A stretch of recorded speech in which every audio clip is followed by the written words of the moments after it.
Hi friends, आज हम यहाँ पे व्हीकल एयर कंडीशनिंग का chapter number 4 servicing of vehicle air conditioning heater system. Okay, उसका एक टॉपिक है recovery of refrigerant. Refrigeration system के अंदर आपका रेफ्रिजरेंट कैसे रिकवर, उसका जनरल स्टेप हम वन बाय वन यहाँ पे डिस्कस करने वाले हैं आज।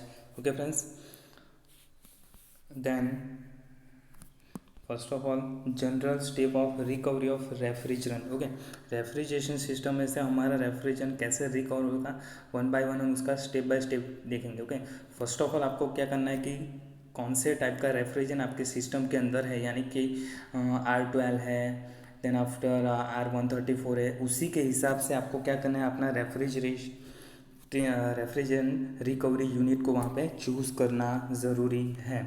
जिस तरीके का आप रेफ्रिजरेंट यूज़ कर रहे हो वो उसके प्रॉपर ही आपको क्या करना है, रेफ्रिजरेंट रिकवरी यूनिट को चूज़ करना ज़रूरी है।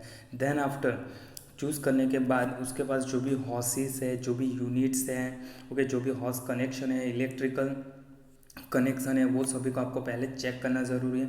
और उसके अंदर कोई प्रॉब्लम है, कनेक्शन के लूज़ है, कोई वायरिंग में प्रॉब्लम है, तो उसको पहले आपको करेक्ट कर लेना ज़रूरी है। देन आफ्टर नेक्स्ट स्टेप में आपको क्या करना ज़रूरी है कि जो भी इलेक्ट्रिकल आउटपुट है, ओके, उसके आपको यूनिट के साथ ज्वाइन करना ज़रूरी है। Okay, then after electric connection को यूनिट के साथ ज्वाइन कर दिया, देन आफ्टर जो भी यूनिट है उसको ऑन पोजीशन में लाओ। ऑन पोजीशन में लाने के बाद उसके अंदर पहले आपको एक चेक कर लेना ज़रूरी है, जो भी आपके पास रिकवरी यूनिट है उसके अंदर ऑयल कनेक्टर होगा, ओके, कंटेनर होगा, तो ऑयल का लेवल ठीक है कि नहीं है, फुल भरा है नहीं भरा है, तो उसको वहाँ से आपको थोड़ा एम्प्टी कर देना ज़रूरी है। ओके फ्रेंड्स, देन आफ्टर दूसरा आपको क्या सोचना है कि फर्स्ट ऑफ ऑल जहाँ पे भी चीज़ रिकवरी, जो भी रेफ्रिजरेशन सिस्टम में आप रेफ्रिजरेंट को ऐड करना चाहते हो या तो रिकवर करना चाहते हो, ओके, तो फर्स्ट ऑफ ऑल आपको क्या करना है, आपके पास जो भी व्हीकल्स है उसके अंदर जो रेफ्रिजरेटिंग एल्यूमिनियम की लाइन पाइप्स रहती है, उसके अंदर पर क्या होता है, जहाँ पे एक हाई प्रेशर लाइन, एक लो प्रेशर लाइन, ओके, तो उसके अंदर एक वाल्स रहते हैं, तो वाल के ऊपर क्या होगा, एक प्रोटेक्टिव कैप रहेगी। ओके, तो वो प्रोटेक्टिव कैप को पहले सबसे पहले आपको ऑन क्या करना है, ओपन करना है। प्रोटेक्टिव कैप को किसके ऊपर होगी, आपके जो हाई प्रेशर साइड है, लो प्रेशर साइड, जहाँ से आप गैस को फिलअप कर रहे हो, ओके, तो उसमें से आपको क्या करना है, प्रोटेक्टिव कैप को ओपन करना है। आपको यहाँ पे ऑलरेडी तो अभी तो हम आपको क्या कर रहे हो कि रिकवर कर रहे हो, रेफ्रिजरेंट आपके सिस्टम के अंदर है, उसको आप क्या कर रहे हो, खाली कर रहे हो, एम्प्टी कर रहे हो, ओके, रिकवर कर रहे हो। तो first of all protective cap को वहाँ से ओपन कर दिया। ओपन करने के बाद आपके पास जो भी फिटिंग्स है, यानी कि सर्विस हॉसेस, वो सर्विस हॉसेस को रेफ्रिजरेशन सिस्टम के साथ फिटिंग करना है, कनेक्शन करना है। ओके, तो वो कनेक्शन कैसा होगा, फर्स्ट ऑफ ऑल आपके पास जो भी ब्लू कलर की जो हॉसेस है उसको low pressure side, and red colour की जो हॉसेस है उसको high pressure side recovery system के साथ फिटिंग करना ज़रूरी है। देन आफ्टर हम जो R134A सिस्टम की जो फिटिंग्स, यानी कि रिकवरी यूनिट के साथ जो फिटिंग सर्विस यूज़ करते हैं, वो कैसी होती है, क्विक फिटिंग होती है। जैसे ही आप उसको कनेक्शन करोगे सिस्टम के साथ, तुरंत ही वहाँ पे कनेक्शन हो जाएगा, उसकी डिज़ाइन ही ऐसी की जाती है। देन आफ्टर जो भी फिटिंग्स होते हैं आपके पास, ओके, कनेक्शन करोगे recovery line, sorry, refrigeration system के साथ, तो वो जो रेफ्रिजरेशन सिस्टम के जिन हमारे पास हॉसेस रहते हैं, हॉसेस के ऊपर नॉब होगी, ओके, वो नॉब को आपको ओपन करने के लिए क्लॉकवाइज डायरेक्शन में रोटेशन करना ज़रूरी है। ओके, फिशिंग जो भी फिटिंग की हॉसेस होगी, नॉब्स होगी, वो नॉब को आपको क्लॉकवाइज डायरेक्शन में रोटेट, जैसे ही आप क्लॉकवाइज डायरेक्शन में रोटेशन करोगे तो आपका वाल जो है वहाँ पे क्या हो जाएगा, ओपन हो जाएगा। यहाँ पे मैं आपको फिगर बता रहा हूँ तो आपको ज़्यादा समझ में आएगा। ओके, ये वो आपका वाल नोब्स किसके ऊपर है, आपका जो हॉसेस लाइन है, सर्विस हॉसेस लाइन जो आप कनेक्शन करो high pressure side and low pressure side, okay, उसके ऊपर एक नॉब रहता है। तो वो नॉब जैसे आप क्लॉकवाइज डायरेक्शन में रोटेशन करोगे तो उसकी वजह से आपका जो एक वर्टिकल्स रोड जैसा रहता है, तो जैसे आप उसको क्लॉकवाइज डायरेक्शन में रोटेशन करोगे तो वो डाउनवर्ड डायरेक्शन मूवमेंट करेगा। वो जैसे ही डाउनवर्ड डायरेक्शन में मूवमेंट करेगा तो उसकी वजह से आपकी जो स्प्रिंग है, स्प्रिंग की प्रेशर डाउनवर्ड डायरेक्शन में मूवमेंट करेगी। ओके, आपको दिखाई दे रहा है ये आपका वाल का क्लोज सिस्टम है, ये आपका वाल का ओपन सिस्टम है। ओके, तो जैसे ही आप डाउनवर्ड डायरेक्शन में मूवमेंट करेगा तो स्प्रिंग भी डाउनवर्ड डायरेक्शन में जाए, स्प्रिंग जैसे डाउनवर्ड करेंगे तो यहाँ पे जो वाल आपका क्लियर था, पहले क्लोज था, तो वहाँ पे यहाँ पे जैसे डाउनवर्ड डायरेक्शन में, तो वहाँ आपका वाल है वो ओपन हो जाएगी। यहाँ पे जो एरो दिखाई दे रहा है वाल दोनों की ओर से ओपन हो गया। ओके, तो ये हुआ किसकी सिस्टम है, वाल नॉब की, जो आप फिटिंग कर रहे हो सिस्टम के साथ। ओके फ्रेंड्स, देन आफ्टर सभी यहाँ पे हाई प्रेशर साइड और लो प्रेशर साइड दोनों के साइड वाल को आपको ओपन कर देना। ओपन करने के बाद आपको क्या करना है, रिकवरी प्रोसेस को स्टार्ट करना है। ओके, रिकवरी प्रोसेस को स्टार्ट करने के बाद जैसे ही आपका रिकवरी यूनिट है तो वो रिकवरी यूनिट के ऊपर एक डिस्प्ले यूनिट बोर्ड रहेगा, उसके ऊपर कितने अमाउंट में आपका रेफ्रिजरेंट रिकवर हुआ है वो इंडिकेट करेगी। यानी कि मैंने यहाँ पे आपको बताया है, ये आपका क्या है, डिस्प्ले बोर्ड है। आपके पास जो भी रिकवरी यूनिट है उसके ऊपर एक मैंने एग्जांपल लिया है नेट के ऊपर से, ऑलरेडी यहाँ पे जो भी लिखा है वो सही है, ऑलरेडी एक पिक्चर है। तो जैसे आप जितने अमाउंट में रेफ्रिजरेंट रिकवर करोगे उतने अमाउंट में वो लोग इंडिकेट करते जाएंगे आपके डिस्प्ले बोर्ड के ऊपर, यानी कि रिकवरी यूनिट के बोर्ड के ऊपर, स्केल के ऊपर। ओके फ्रेंड्स, देन आफ्टर दूसरा, आपकी सिस्टम जो है कब तक रन होती रहेगी, जब तक आपकी सिस्टम का प्रेशर 13 इंच पर Hg 13 inch of Hg pressure हो जाए तब तक आपकी सिस्टम है वहाँ तक रन करती रहेगी। उसके बाद वो ऑटोमेटिकली स्टॉप हो जाएगी। ओके, स्टॉप होने के बाद आपको क्या करना है, आपके रेफ्रिजरेशन सिस्टम जो यूनिट यूज़ करे उसके बोर्ड के ऊपर वो डिस्प्ले हो जाएगा कितने अमाउंट में आपका रेफ्रिजरेशन वहाँ पे रिकवर हुआ है। ओके, वो डिस्प्ले के ऊपर से आपको पता चलेगा जो वेट में होगा, आई थिंक। ओके, यहाँ पे एल भी बताया है, one type of L weight का ही यूनिट है। ओके, देन आफ्टर दूसरा आपको क्या करना है, जैसे आपने रेफ्रिजरेंट को रिकवर किया है उसी के साथ आपका ऑयल भी वहाँ पे, रेफ्रिजरेंट जो ऑयल यूज़ करता है वो ऑयल भी वहाँ पे रिकवर हुआ होगा, तो वो ऑयल को वहाँ पे ड्रेन करना ज़रूरी है। ओके, तो वो जैसे ही नॉब को आप क्लॉकवाइज डायरेक्शन में रोटेशन करोगे तो ऑटोमेटिकली आपका जो ऑयल है वहाँ पे रिकवर हो जाएगा। ओके, यहाँ पे आपको बता देता हूँ, फिगर है ड्रेन बोल्ट। ओके, ये क्या है, आपकी बॉटल है, वहाँ पे आपका जो ऑयल है वो रिकवर होता जाएगा। उसको क्या करना है, फर्स्ट ऑफ ऑल जो भी बॉटल है, यानी कि मेजरमेंट करने के लिए बॉटल है, ऑयल कितने अमाउंट में रिकवर हुआ है आपके सिस्टम में से, तो उसको मेजरमेंट करना होगा। तो एक बॉटल यूज़ होती है, वो बॉटल के अंदर आपके जो ऑयल है उसको ड्रेन करना है। ड्रेन करने के बाद उसको मेजर करना, amount of remove the oil, इतना अमाउंट में आपका ऑयल रिमूव हुआ है। और वो जो ऑयल रेफ्रिजरेंट ऑयल है रिकवर हुआ है वो कैसा होता है, क्लीन ऑयल होता है। ओके, और फिर से और सिस्टम में उसको आप कम्प्लीटली यूज़ कर सकते हो। ऐसा नहीं है कि एक बार उसका यूज़ हो गया आप दूसरी बार यूज़ नहीं कर सकते। ओके, तो वो क्लीन ही होता है रेफ्रिजरेंट, फिर से आप वही ऑयल को आप अपने सिस्टम में यूज़ कर सकते हो। देन आफ्टर दूसरा आपको क्या करना है, ओके, इतनी सिस्टम हो गई। देन आफ्टर आपको सेटिस्फैक्शन हो जाए कि आपकी जो सिस्टम रिकवर करने के लिए रखी है वो कम्प्लीटली हो गई है। ओके, हो गई है, उसके बाद आपको क्या करना है, थोड़ी देर उसको स्टॉप करना है। स्टॉप करने के बाद 5 मिनट्स आपको वेट करना है। वेट करोगे तो उसके अंदर लो प्रेशर साइड का जो प्रेशर गेज है, लो प्रेशर साइड का जो प्रेशर गेज है वो क्या करेगा, रीडिंग चेक करना है आपको। लो प्रेशर साइड का जो प्रेशर गेज उसके अंदर रीडिंग चेक करोगे तो जो उसका reading 0 inch H of pressure वहाँ पे क्रिएट कर रहा है। ओके, 0 इंच पर एच प्रेशर वहाँ पे क्रिएट हो रहा है तो कम्प्लीटली आपकी सिस्टम एम्प्टी हो गई है, वैसा माना जाएगा। बट वहाँ पे जो low pressure side pressure gauge का रीडिंग 0 इंच ऑफ एच से ज़्यादा प्रेशर क्रिएट कर रहा है तो उसका मीनिंग क्या हुआ कि आपके सिस्टम के अंदर अभी भी रेफ्रिजरेंट है। ओके, तो फिर से आपको क्या करना है, पूरी रिकवरी जो सिस्टम है फिर से रिपीट करनी है। ओके, रिपीट करने के बाद वहाँ पे आपका जो लो प्रेशर साइड का जो प्रेशर गेज है उसके अंदर आपका रीडिंग क्या आ जाए, 0 आ जाए, यानी कि वैक्यूम क्रिएट हो जाए। वैक्यूम क्रिएट होने के बाद वो आपकी सिस्टम कम्प्लीटली वहाँ पे कैसी हो गई है, एम्प्टी हो गई। देन आफ्टर 2 मिनट तक वहाँ पे आपको वेट करना है। वेट करने के बाद वो 0 के ऊपर आपका प्रेशर रहता है कि नहीं रहता है वो चेक करना है। कम्प्लीटली वहाँ पे कॉन्स्टेंटली वो स्टेडी रहता है तो ऑलरेडी आपकी जो सिस्टम है वहाँ पे एम्प्टी हो गई है, वैसा माना जाएगा। ओके फ्रेंड्स, देन आफ्टर दूसरा आपको क्या करना है, कम्प्लीटली प्रोसेस स्टॉप होने के बाद, ख़त्म होने के बाद आपको क्या करना है, जितने भी आपके सिस्टम के अंदर वाल्स है वो सबको ऑफ पोजीशन में करना है पहले तो। ओके, ऑफ पोजीशन में करने के बाद आपका जो क्विक कनेक्शन फिटिंग नॉब्स है उसको एंटी क्लॉकवाइज डायरेक्शन में रोटेशन करना है, यानी कि ये वाल जो है उसको एंटी क्लॉकवाइज डायरेक्शन में रोटेशन करना है। एंटी क्लॉकवाइज डायरेक्शन में रोटेशन करोगे तो आपकी सिस्टम और जो पाइप हॉसेस है उसका कनेक्शन वहाँ से डिफरेंट हो जाएगा।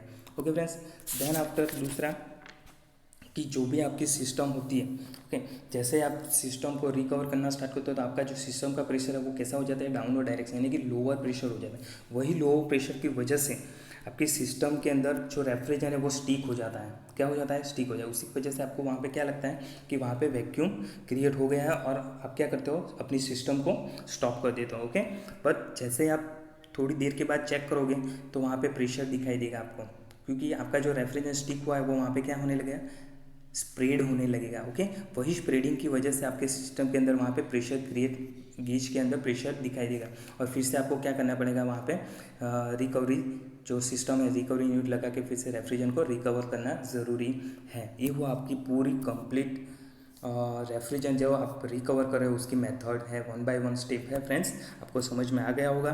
Okay friends, then after okay, ये मेथड आप देखते लो, ये है आपकी मेथड, एक alternative recovery method. Okay, alternative recovery method कब यूज़ की जाती है?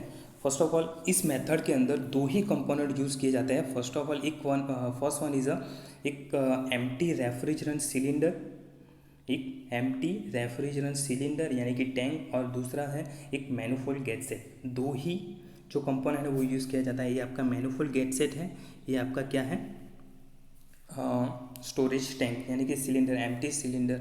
ठीक है, ये दो ही कंपोनेंट आपके सिस्टम के अंदर यूज़ किए जाते हैं।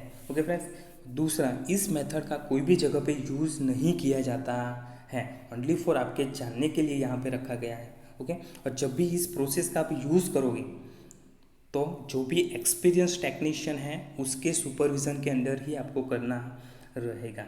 ओके, दूसरा कि इस मेथड का यूज़ कब किया जाएगा, जब आपके सिस्टम के अंदर इम्प्यूरिटीज़ बेस्ड रेफ्रिजरेंट रिकवर करना होगा, इम्प्यूरिटीज़ बेस्ड रेफ्रिजरेंट रिकवर करना होगा, तभी इस मेथड का आपको यूज़ करना ज़रूरी है, ना कि आप जो आपके पास जो रिकवरी यूनिट है इसका यूज़ है, क्योंकि आपका जो रेफ्रिजरेंट है ऑलरेडी कैसा है, इम्प्यूरिटीज़ बेस है। ओके, वो इम्प्यूरिटीज़ बेस आप जो अपना रिकवरी यूनिट में डालोगे तो आपका जो ऑलरेडी रेफ्रिजरेंट है वो भी दोनों मिक्स हो गया कैसा हो जाएगा, इम्प्रॉपर हो जाएगा, इम्प्यूरिटीज़ बेस हो जाएगा। यानी कि ऐसा करना ज़रूरी नहीं है, इसीलिए आपको क्या करना है, अल्टरनेटिव जो मेथड है वही यूज़ करना ज़रूरी है। ओके फ्रेंड्स, इस सिस्टम के अंदर कौन सा प्रिंसिपल, वर्किंग प्रिंसिपल का यूज़ होता है?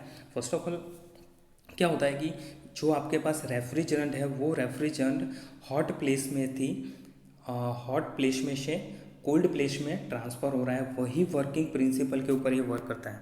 कौन सा वर्किंग प्रिंसिपल है?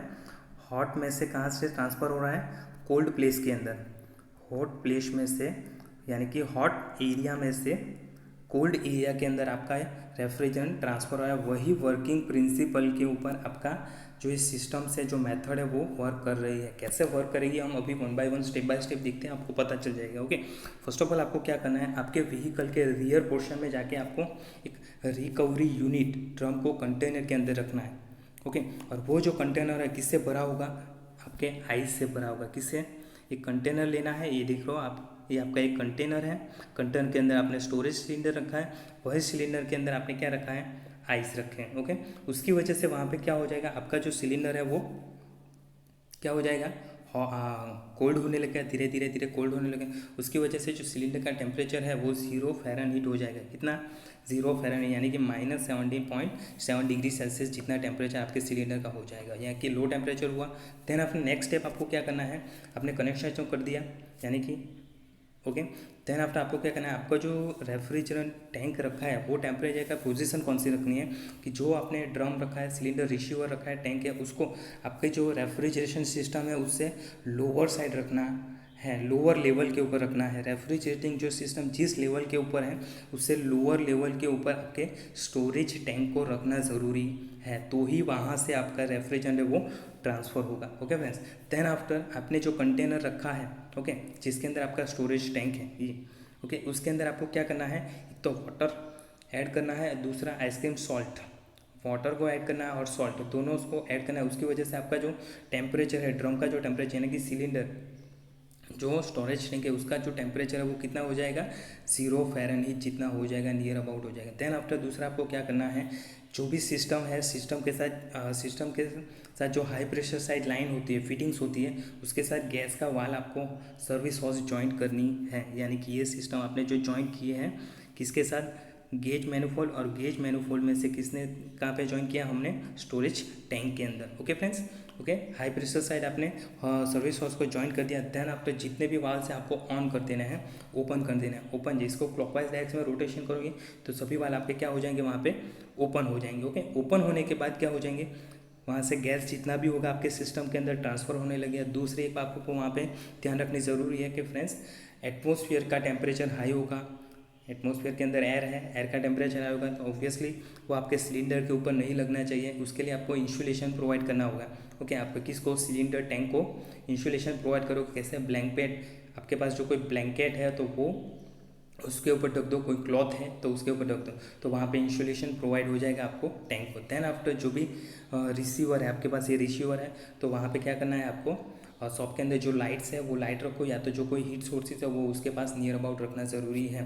देन आफ्टर दूसरा, इस प्रोसेस को 1 to 2 आवर तक रिकवर होने देना ज़रूरी है। आपको पता नहीं है कि कितने टाइम तक ये प्रोसेस चलेगी। ये प्रोसेस में आपको कभी पता नहीं चलेगा क्योंकि इसके अंदर कोई इंडिकेशन नहीं है, कोई डिस्प्ले नहीं है, तो आपको पता ही नहीं चलेगा कि कितने आवर तक ये सिस्टम रन करती रहेगी। ओके, तो वो किसके ऊपर डिपेंड रहेगी कि एटमॉस्फेरिक टेम्परेचर कितना है और रेफ्रिजरेंट कितने अमाउंट में आपके सिस्टम के अंदर है, रेफ्रिजरेंट कितने अमाउंट में आपके सिस्टम के अंदर है, तो वो उसके ऊपर डिपेंड रहेगा। ओके फ्रेंड्स, आपने रिकवर तो कर लिया, आपके सिस्टम के अंदर आ गया आपका रेफ्रिजरेंट। ओके, तो वो रेफ्रिजरेंट कैसा है, पहले ही मैंने आपको बताया कि इम्प्यूरिटीज़ बेस्ड रेफ्रिजरेंट है आपके स्टोरेज टैंक के अंदर, इम्प्यूरिटीज़ बेस्ड। ओके, वो डायरेक्टली आप एटमॉस्फेयर में तो उसको नहीं छोड़ सकते, बट आप वही रेफ्रिजरेंट को क्या करोगे, रिसाइकलिंग करोगे, प्योरीफिकेशन के लिए भेजोगे। ओके, तो प्योरीफिकेशन के लिए, रेफ्रिजरेंट को प्योरीफिकेशन के लिए हमारे पास 2 मेथड हैं। एक तो मेथड है रिसाइकलिंग मेथड और दूसरी है reclamation method. 2 method, recycling and other one is a reclamation. Okay, तो फर्स्ट ऑफ ऑल जो हम यूज़ करेंगे वो रिसाइकलिंग। तो रिसाइकलिंग जो प्रोसेस एक फिल्टरिंग प्रोसेस है। ओके, तो वही फिल्टरिंग प्रोसेस से हम एयर, ऑयल और मॉइस्चर, एयर, ऑयल और मॉइस्चर 3 कंपोनेंट को हम रिमूव कर सकते हैं। ओके, अभी तो कई सारे ऐसे रिकवरी यूनिट होते हैं कि डायरेक्टली हम अपने सिस्टम में ही वो रिकवर होता है, ड्रेनिंग हो जाती है, फिल्ट्रेशन हो जाता है उसके अंदर ही। ओके, और ऑटोमेटिकली हो जाता है। बट सम्स ऐसे यूनिट होते हैं उसको आप बाहर से रिकवर करना, फिल्टरिंग करना ज़रूरी होता है। ओके फ्रेंड्स, दूसरा कि आप जो रिसाइकलिंग प्रोसेस यूज़ कर रहे हो, ओके, उसके अंदर जो 2 रेफ्रिजरेंट यूज़ हो गए उसको आपको डिफरेंट करना होगा, तो वो सिस्टम रिसाइकलिंग प्रोसेस नहीं कर पाएगी। और दूसरा, और जो हमने देखा है रेफ्रिजरेशन सिस्टम के अंदर जो इम्प्यूरिटीज़ हैं, इसके अलावा यानी कि एयर, ऑयल और मॉइस्चर के अलावा दूसरी कोई इम्प्यूरिटीज़ होगी वो इसके अंदर रिमूव नहीं होगी। ओके, तो वो जो इम्प्यूरिटीज़ है उसको रिमूव करने के लिए आपके कौन सी मेथड यूज़ करनी होगी, रिक्लेमिंग जो मेथड है वो यूज़ करनी होगी। रिक्लेमिंग मेथड के अंदर इसके अलावा जो भी इम्प्यूरिटीज़ होगी आपके रेफ्रिजरेंट के अंदर वो वहाँ से रिमूव हो जाएगी। ओके फ्रेंड्स, जो भी इम्प्यूरिटीज़ बेसिस, जो भी डर्ट जो भी कुछ होगा वो वहाँ से आपके रेफ्रिजरेंट में से रिमूव हो जाएगा और आपका जो सिस्टम रेफ्रिजरेंट है वो वहाँ पे प्योर रेफ्रिजरेंट हो जाएगा और फिर से आप उसको सिस्टम में यूज़ कर सकते हो। दूसरा के लॉ के हिसाब से आपने जो रेफ्रिजरेंट को प्योर किया है उसका रिकॉर्ड आपने रखना ज़रूरी है, और दूसरा कि उसके अंदर कौन सी फैसिलिटी यूज़ करना है वो भी आपने लिखना ज़रूरी है। ओके फ्रेंड्स, ये वो आपका प्योरेशन, alteration, recovery method, alternative recovery method कैसे आप यूज़ कर सकते हो। आपके पास जो इम्प्यूरिटीज़ बेस्ड रेफ्रिजरेंट है तो इस मेथड का आपको यूज़ करना ज़रूरी है, बट ये जो मेथड है सबसे ज़्यादा यूज़ नहीं होती है। और जब भी आप यूज़ करो कोई भी, सबसे तो एक्सपीरियंस जो टेक्नीशियन होता है सुपरविज़न के अंडर ही आपको इसको यूज़ करना ज़रूरी है, ऐसे डायरेक्टली आप कभी भी यूज़ नहीं कर सकोगे। Okay friends, then next one is adding the oil. Okay, आपकी जो रेफ्रिजरेशन सिस्टम होती है वो ऑयल के बिना नहीं चलती है। ओके, क्योंकि उसके अंदर एक कंपोनेंट है, कौन सा, हमारे पास कंप्रेसर। ओके, तो कंप्रेशन को लुब्रिकेशन करना ज़रूरी है। जो कंप्रेशन के जितने अमाउंट में उसको लुब्रिकेशन चाहिए उतने अमाउंट में जो उसको लुब्रिकेंट नहीं मिलेगा तो वो डैमेज होने की पॉसिबिलिटी ज़्यादा रहेगी। ओके फ्रेंड्स, तो आपकी जो भी एयर कंडीशनिंग सिस्टम है उसके अंदर जो भी लुब्रिकेंट के अमाउंट होता है, जो लेवल होता है, उसको वहाँ पे स्टेडी करना, कांस्टेंट करना ज़रूरी है। मान लीजिए इफ़ जो आपके सिस्टम के अंदर ऑयल का लेवल डिक्रीजिंग हो गया, लोअर हो गया, तो ऑब्वियसली आपका जो एक ही कंपोनेंट है वो जो क्या क्रिएट कर रहा है वो, यानी कि कंप्रेसर, वहाँ पे सेटिस्फैक्टरली वर्क नहीं कर पाएगा। जो सेटिस्फैक्टरली वो वर्क नहीं करेगा तो आपका जो कंप्रेसर है वो वहाँ पे डैमेज हो जाएगा। ओके फ्रेंड्स, दूसरा कि आपके सिस्टम के अंदर ऑयल के अमाउंट जो ज़्यादा अमाउंट में हो गया है, ऑयल आपका ज़्यादा अमाउंट है, तो क्या हो सकता है, तो उसके भी कुछ डिसएडवांटेज है। ज़्यादा अमाउंट में ऑयल है तो आपका जो हीट एक्सचेंजर है, जितने अमाउंट में हीट ट्रांसफ़र करना चाहिए उसकी कैपेसिटी वहाँ पे डिक्रीजिंग हो जाएगी। हीट एक्सचेंजर में जो आपकी हीट ट्रांसफ़र हो रही है उसकी कैपेसिटी वहाँ पे डिक्रीजिंग हो जाए, यानी कि उसका ऑयल का जो लेवल है वो डिक्रीजिंग भी नहीं होना चाहिए और उसका लेवल हायर भी नहीं होना चाहिए। उसका लेवल जो मेंटेन है, कंपनी ने जो बोला है वही लेवल उसके अंदर मेंटेन करना ज़रूरी है। ओके फ्रेंड्स, दूसरा कि उसका मेन रीज़न दूसरा भी कि जब भी कोई आप रेफ्रिजरेंट सिस्टम में से ऑयल को रिकवर कर रहे हो या तो कोई कंपोनेंट चेंज कर रहे हो उसके रिलेटेड, रेफ्रिजरेशन सिस्टम के रिलेटेड कोई कंपोनेंट आप चेंज कर रहे हो, तो उसी टाइम आपको क्या करना है, लुब्रिकेटिंग ऑयल वहाँ पे ऐड करना ज़रूरी है। बाकी तो जो भी कोई कंपोनेंट है, कंप्रेसर है, वहाँ पे डैमेज हो जाएगा। ओके फ्रेंड्स, देन आफ्टर कि जो भी आपके पास, हमारे तो एक ही लुब्रिकेशन वाला कंपोनेंट सिस्टम के अंदर ओनली फॉर एक ही कंपोनेंट है, वो कौन सा है, कंप्रेसर। उसकी वजह से पूरी सिस्टम के अंदर सभी कंपोनेंट के आपका ऑयल है वो पहुंच जाता है। किसकी वजह से, कंप्रेसर की वजह से। देन आफ्टर जब भी आप रेफ्रिजरेंट को रिकवर करके उसी टाइम उसके अंदर जितने अमाउंट में ऑयल रिकवर हुआ है इतने अमाउंट में ही फिर से आपको ऑयल को ऐड करना ज़रूरी है। जितना रिकवर हुआ है उतना ही फिर से आपको उसके अंदर ऐड कर देना ज़रूरी है, तो ही आपकी सिस्टम जितने सफिशेंटली वर्क करनी चाहिए वो वर्क करेगी, इफ़िशिएंसी देगी। ओके, कैपेसिटी उसकी वहाँ पे स्टेडी रहेगी। ओके फ्रेंड्स, देन आफ्टर दूसरा वो ध्यान रखना है कि जो भी कोई कंपोनेंट आप चेंज कर रहे हो, आपके पास जो सर्विस मैन्युअल होगी उसके अमाउंट में वो कंपोनेंट के अंदर कितने अमाउंट में रेफ्रिजरेंट का ऑयल था वो ऑयल बताएगा और वही ऑयल को वहाँ पे ही आपको ऐड करना ज़रूरी है। ओके, डायरेक्टली वहाँ को आपको ऑयल को ऐड कर दो और सिस्टम को रन कर सकते हो। ओके फ्रेंड्स, दूसरा कि जो भी आप रिकवर करोगे रेफ्रिजरेंट चार्ज, रिकवर करोगे रेफ्रिजरेंट को, उसी टाइम उससे पहले आपको क्या कर देना है, सिस्टम के अंदर ऑयल जितने अमाउंट में उसको ऐड करना ज़रूरी है। डायरेक्टली ऐसा नहीं कि रेफ्रिजरेशन चार्ज को आप डायरेक्टली ऐड कर दोगे, उससे पहले आपको क्या कर देना है, जो रेफ्रिजरेंट ऑयल होता है उसको ऐड करना ज़रूरी है। उसको ऐड करने के बाद ही आपको रेफ्रिजरेंट को चार्ज करोगे। ओके फ्रेंड्स, देन आफ्टर जब भी कोई ऐसा केसेस है, जब भी रेफ्रिजरेंट आप रिकवर करोगे जितने अमाउंट में ऑयल रिकवर हुआ है, दूसरा एक केस है फ्रेंड्स, तो उसके अंदर क्या होता है कि आपका जो रेफ्रिजरेंट है, आपको भी पता है कि कोई जगह पे लीकेज होता है आपके सिस्टम के अंदर, तो जैसे ही लीकेज हो जाता है तो ऑब्वियसली आपके सिस्टम के अंदर ऑयल है, तो वो ऑयल की जगह पे और दूसरा एटमॉस्फेयर के अंदर कई सारे डस्ट होते हैं और वह दोनों मिक्स होने की वजह से वहाँ पे ब्लैक क्लॉगिंग जैसा हो जाता है। ओके फ्रेंड्स, डर्ट क्रिएट होने की वजह से वहाँ पे ब्लैक जैसा हो जाता है, तो वो आप क्या सोचते हो कि वहाँ से कोई कंपोनेंट लीकेज हो रहा है, रेफ्रिजरेंट लीकेज हो रहा है, उसकी वजह से वो वहाँ पे ऐसा हो गया है। ओके, और दूसरा कि कितने अमाउंट में आपका ऑयल लीकेज हुआ वो कैप से पता चलेगा आपको। ओके फ्रेंड्स, तो यहाँ पे ज़्यादा अमाउंट में आपका ऑयल लीकेज हो गया है ऐसा हम मान सकते हैं हम। ओके फ्रेंड्स, तो वो जो ऑयल लीकेज हुआ है उसको भी आपको फिर से ऐड करना होगा। तो ऐसी कंडीशन के अंदर आपको क्या करना होगा कि सबसे पहले जो भी ऑयल है उसको रिकवर कर लेना है। देन आफ्टर उसके साथ प्लस 59 ml ऑयल को ज़्यादा अमाउंट में आपके लुब्रिकेशन सिस्टम के अंदर ऐड करना ज़रूरी है। ओके, 59 ml ज़्यादा अमाउंट में आपको ऑयल जो रिकवर हो रहा है उसके साथ प्लस रिकवर हुआ ऑयल प्लस 59 ml, इतना ऑयल जो है आपके रेफ्रिजरेंट रिकवरी सिस्टम में हो गया। ओके फ्रेंड्स, यानी कि पूरी सिस्टम में वो रन करता रहेगा।